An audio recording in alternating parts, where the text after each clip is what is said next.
Imagine living in a time when women had no rights, and abusive marriages were an inescapable prison. Divorce, independence, safety, peace, not a chance. This was the grim reality for many women in 17th century Italy. It was then Giulia Tofana who emerged as a woman who turned the tables in the most unexpected way. For many women, she came to represent freedom. Tofana's weapon of choice was makeup, but this wasn't any ordinary cosmetic. Her clever invention, Aqua Tofana, was a toxin that was passed off as a women's product, meant to make them beautiful for the men in their lives. In reality, it offered women a covert and practical way to free themselves from their abusers. Tofana was truly a groundbreaking marvel, the magical underworld of 17th century Rome. In a society where women were practically auctioned off into violent marriages, it's not surprising that some found escape in less than legal methods. Giulia Tofana's business wasn't just born out of personal ambition, but from an entire underground world of alchemists and apothecaries who thrived in places like Rome. The criminal magical underworld offered services that the church or legal authorities wouldn't touch, like abortions and poisons. In fact, Europe had a bit of a poisoning problem in the 1600s. Over in Versailles,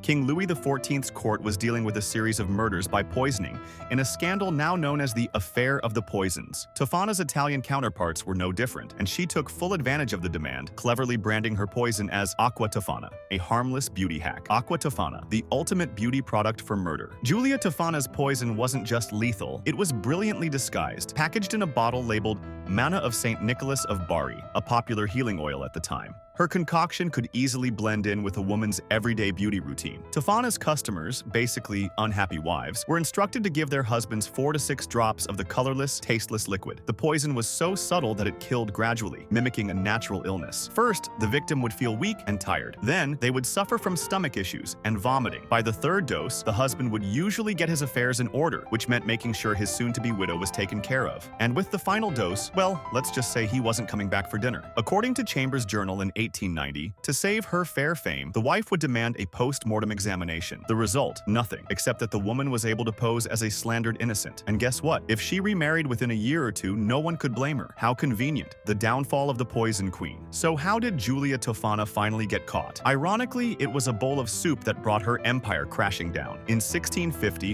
one of her customers had second thoughts and begged her husband not to eat the soup she had just laced with Aqua Tofana. The husband got suspicious and forced his wife to confess, which led to Tofana's arrest. Despite fleeing to a church for sanctuary, rumors suggest that she poisoned the local water supply, which led to her being dragged out and arrested. After intense torture, Giulia confessed to her crimes, admitting that she had been responsible for killing up to 600 men. She was executed in 1659, along with her daughter and several accomplices. But the legend of Giulia Tofana lived on. Some even believe that her poison was involved in the mysterious death of composer Wolfgang Amadeus Mozart. He allegedly said, "I am sure that I have been poisoned. Someone has given me Aqua Tofana." While most historians agree that Mozart didn't die from Tofana's mixture, it certainly adds to her eerie legacy. Giulia Tofana's terrifying yet glorious legacy. Though Aqua Tofana's exact recipe was never recorded, historians believe it contained a mix of arsenic, lead, and belladonna, a fitting ingredient for a femme fatale. Belladonna, or